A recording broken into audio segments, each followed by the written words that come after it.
जो कुछ उसने मेरे साथ किया है मैं उसे कभी नहीं भुला पाऊंगी।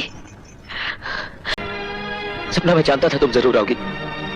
तुम्हें मेरे प्यार पर विश्वास होगा। तुम्हारे मामा ने मेरी मां को बंदी बना लिया था। अगर मैं जुर्म कबूल ना करता तो वो उसे मार डालते। तुम्हारे मामा कितने झूठ बोलोगे अरुण। सपना, 7 जन्मों की कसमें खाने वाला इतना बेवफा निकलेगा ये मैं नहीं जानती थी। नहीं नहीं सपना, ऐसा मत कहो। शायद समझ थे तुमने ज्योति का ही नहीं बल्कि मेरे प्यार और मेरे विश्वास का भी खून किया है। नहीं सपना, नहीं। इस अंधी तूफानी रात में बस एक तुम्हारा ही तो सहारा है। अगर तुमने भी मेरा साथ छोड़ दिया तो मैं डूब जाऊंगा।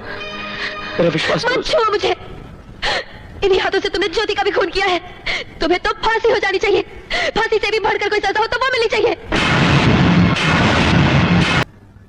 समझ गया, सब समझ गया। तुम भी उन लोगों के साथ मिल गई हो। नहीं छोड़ूंगा, नहीं छोड़ूंगा, मैं तुझे मार दूंगा, नहीं छोड़ूंगा।